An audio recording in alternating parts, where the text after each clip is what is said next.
A história tá cheia de figuras que mudaram o rumo das coisas, né? Mas poucas de um jeito tão devastador quanto Adolf Hitler.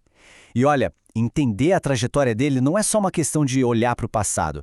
É sobre sacar as forças que podem sim moldar o nosso presente e o nosso futuro. Então, vamos direto ao ponto. Quem foi esse cara, como é que ele chegou ao poder, como ele perdeu a guerra e como morreu? A ideia aqui é responder essas perguntas de um jeito bem claro.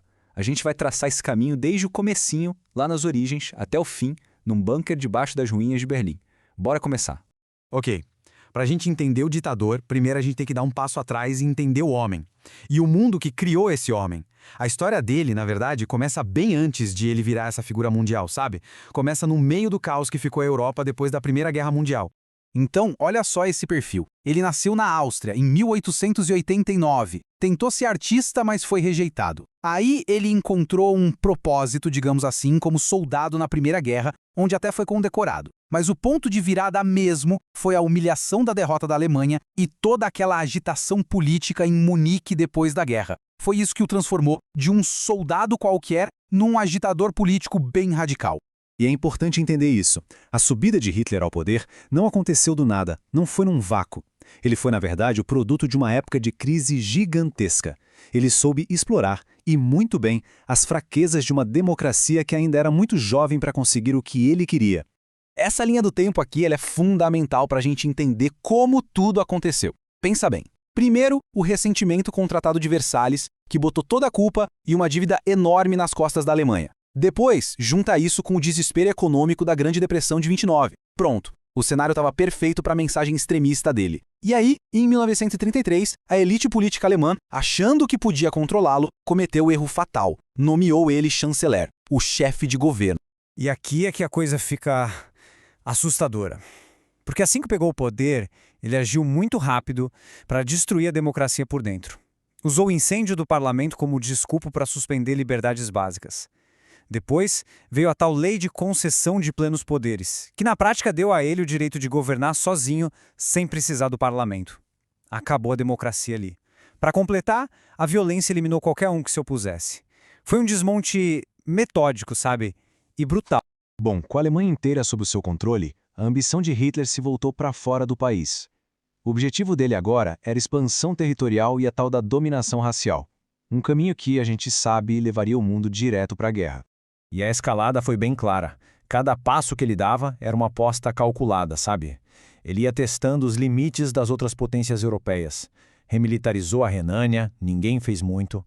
Anexou a Áustria, no chamado Anschluss, de novo, pouca reação.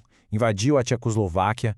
Cada ato de agressão que não era respondido com força só o encorajava a dar o próximo passo. A invasão da Polônia, em 1939, foi a gota d'água. O ponto em que não tinha mais volta. No começo da guerra, a máquina de guerra alemã parecia imparável, né? Dominou boa parte da Europa num piscar de olhos. Só que o excesso de confiança e os erros de estratégia levaram a uma virada de jogo. Agora, vamos ver como foi essa derrota, como esse império, construído na base da violência, começou a ruir. Pois é, a pergunta é essa. Como é que o poder foi perdido? Como um regime que dominou a Europa tão rápido foi completamente aniquilado? A resposta está em algumas batalhas que foram decisivas. Dá pra gente resumir o colapso em 3 momentos cruciais. Primeiro, Stalingrado. Ali na frente oriental, o mito da invencibilidade alemã foi quebrado. Foi uma derrota devastadora.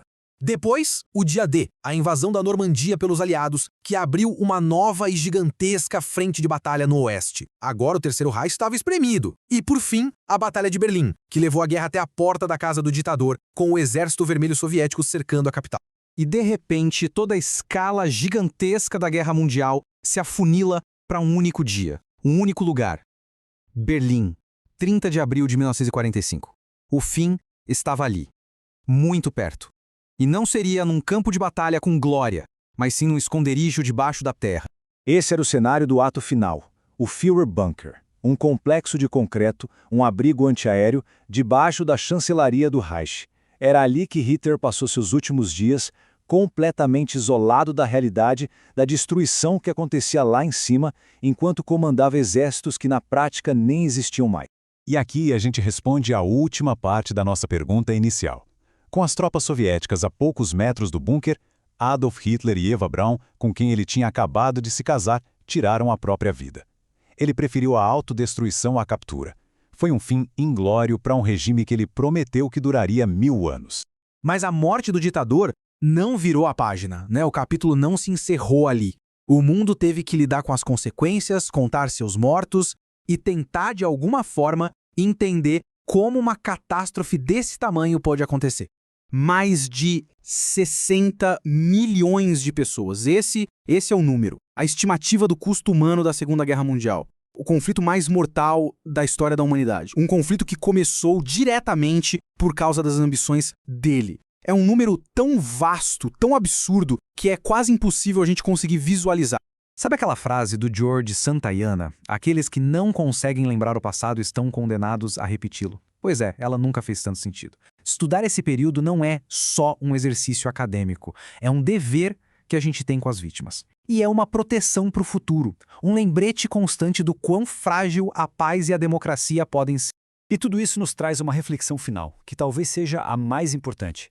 A história de Hitler é um estudo de caso, um caso extremo, claro, de como o medo, o nacionalismo exagerado e a propaganda podem corroer uma sociedade por dentro. A pergunta que fica para a gente é: será que estamos atentos aos ecos desse passado no nosso mundo de hoje? Se vocês gostaram do vídeo, deixe o like para fortalecer o canal, se inscreva para não perder os próximos conteúdos e deixe no comentário o que vocês querem ver nos próximos vídeos e o que achou desse vídeo. Até a próxima, fui!